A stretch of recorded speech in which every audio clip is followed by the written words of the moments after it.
Hello and welcome. Today we're getting into a really provocative essay by Adoniran Akambola.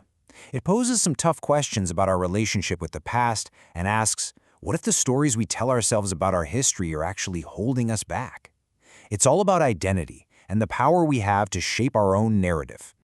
Right, and the whole piece really just boils down to this one single question. It's so simple but so powerful.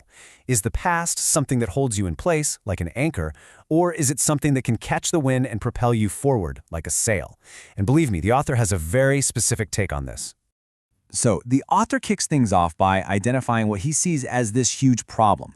He calls it an invisible anchor, this idea that an entire group's identity can get chained to a single, often traumatic, moment in its past.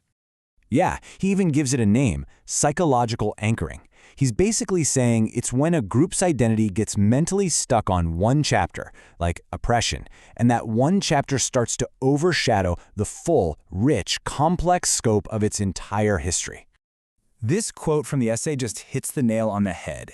The argument is that this anchoring creates this psychological echo across generations, where the wound doesn't just become part of the identity, the wound becomes the whole identity.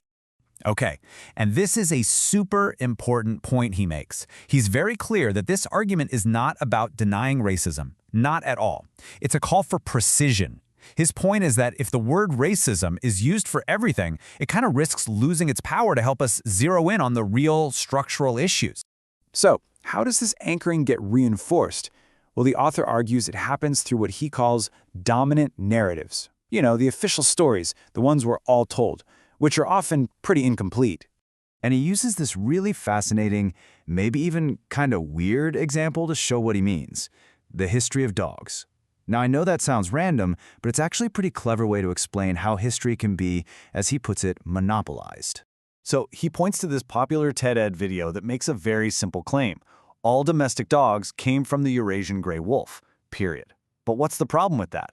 Well, for the author, it completely erases other histories. It totally leaves out ancient African breeds like the Basenji, which has its own unique genetic signature that suggests a whole separate story of domestication that just gets, poof, wiped from the record. And this is where it all connects back. The author argues that leaving stuff like this out isn't just a small mistake. It subtly props up this bigger idea that real history, real innovation, only happened in one part of the world, and everyone else was just sitting around, waiting for civilization to arrive. All right, this brings us to what's probably the most controversial part of the essay. This is where he takes these ideas and applies them to modern culture, to individual agency, and he uses this really provocative phrase, the bastardization of racism. Okay, so to explain this, the author compares two football players. He brings up an incident with Vinicius Jr., who, after taunting some fans, was hit with absolutely disgusting racial abuse. But the author's analysis is this: the racism protocol that followed completely erased Vinicius's own actions as a provocateur. He puts that next to Diego Costa, another player who's famous for being aggressive. Costa was hated for his personal actions and basically had to own that reputation as a villain, without what the author calls a historical exit ramp. And this is the core of it. He calls this dynamic the bastardization of racism. He's arguing that when this powerful tool for justice gets used as a shield, it actually has an unintended side effect. It robs people of their agency. You know, the ability to be judged for their own choices, whether they're good or bad. And he really just wraps up this whole section with this one powerful idea. For him, real equality isn't about being protected from all criticism. It's about having the full range of human experience.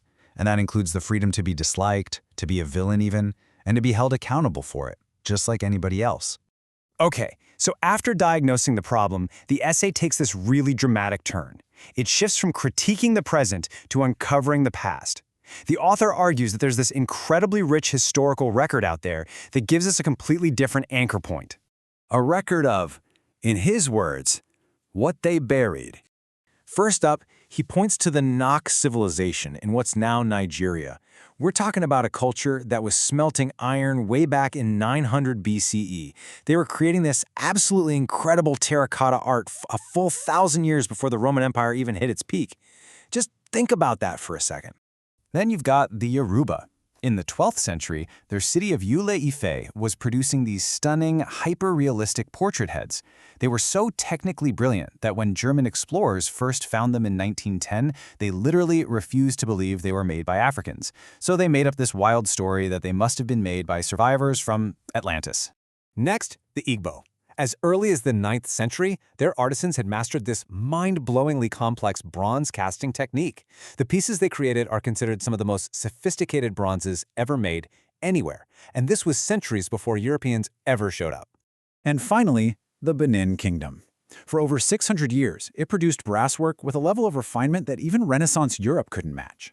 It's this incredible history of mastery that was then violently cut short in 1897 when a British force came in, looted the city, and stole thousands of these priceless artifacts. So what's the big takeaway from all this history? It's the core of his argument. This record of civilization wasn't just missing. According to the author, it was actively buried, it was ignored, and it was explained away. So, after laying all of this out, the essay ends not with despair, but with a call to action. It's a call to deliberately reorient, to choose a new origin story that's based on all of this incredible buried evidence. And this statement right here, this is the heart of his solution. It's a conscious reframing. To see slavery not as the beginning of the story, but as a violent chapter that was inflicted upon a history that was already ancient, rich, and full of accomplishment. And the essay closes with this incredibly powerful call to claim a different kind of inheritance. Not an inheritance of trauma, but an inheritance of ingenuity, of artistry, of creation. It's this idea that the same genius that made these ancient masterpieces isn't just a relic of the past, it's a living legacy.